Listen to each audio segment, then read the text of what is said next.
I'm ready. Good evening.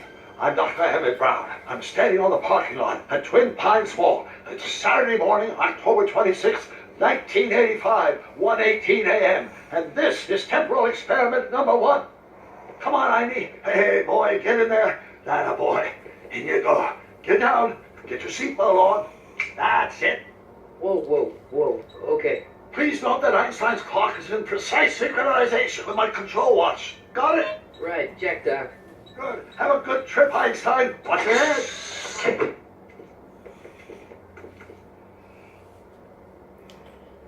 You got that thing hooked up to the car? Watch this. Yeah, okay. Got it.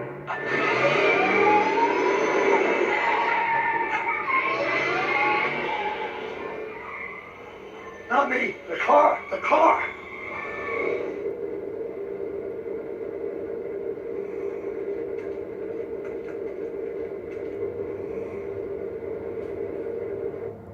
If my calculations are correct, when this baby hits 88 miles per hour, you're gonna see some serious shit.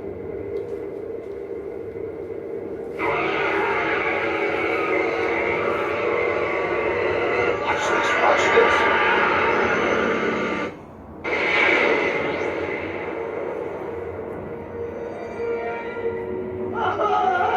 What did I tell you? 88 miles per hour! The temporal displacement occurred at exactly 1:20 a.m. and 0 seconds!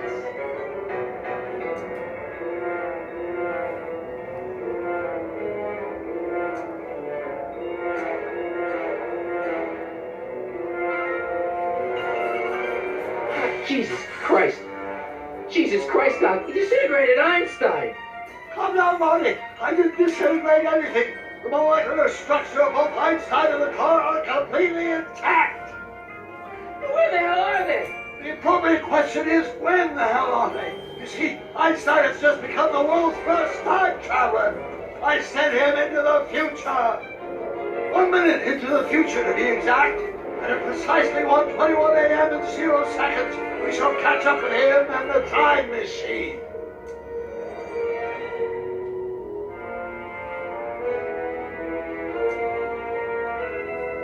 Wait a minute, Doc. Are you telling me that you built a time machine out of a DeLorean? The way I see it, if you're going to build a time machine into a car, why not do it with some style? Besides, the stainless steel construction made the flux dispersal. Look out!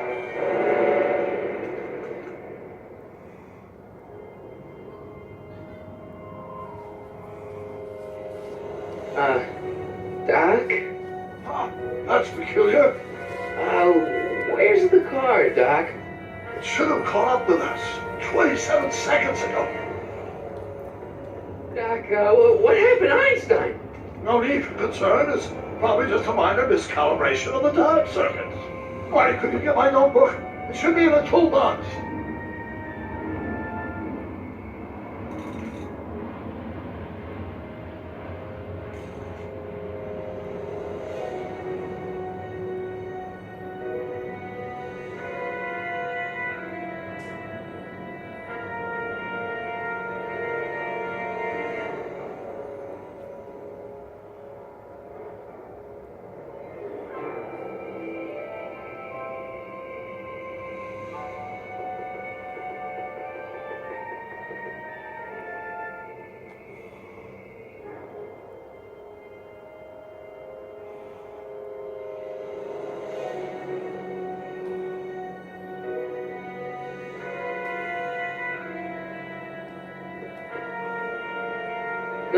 Notebook. Got it. Flux capacitor? That's it! What the heck's a flux capacitor? My latest invention.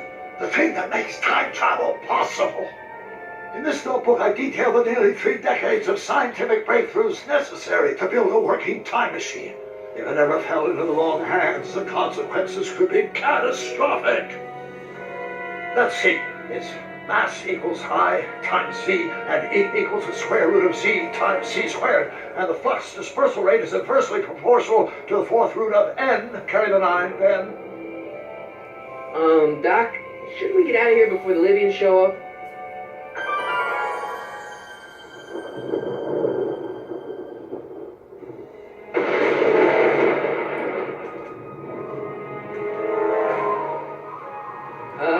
Doc?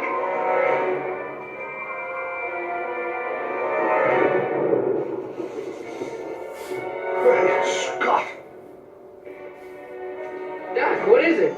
I've made a horrible mistake.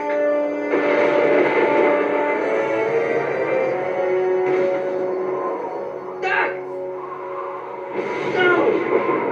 I'm sorry, Marty. Doc, come back! Doc! Doc!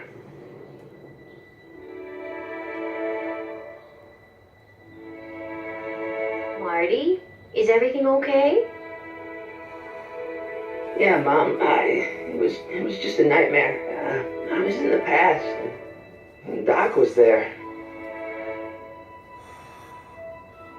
Well, you're safe and sound now, back in good old 1986. But you'd better get up. Your father's waiting for you. Huh? Weren't you going to meet him over at Doc's? Holy crap, I'm late.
Too late to stop the sale? Better late than never. You wouldn't believe how much rare stuff there is back here. That's Doc stuff. The city has no right Now, to. son, I know you're upset, but your friend's been gone for months, and the city really seems hell-bent on using his land for that new parking garage. And, hey, is that a first edition Jules Verne? It's just not fair. But at least things can't get any worse. Hey, Marty! Hi, Dad. Come to see if the old crackpot had any buried treasure? Nah, I guess I'm just remembering.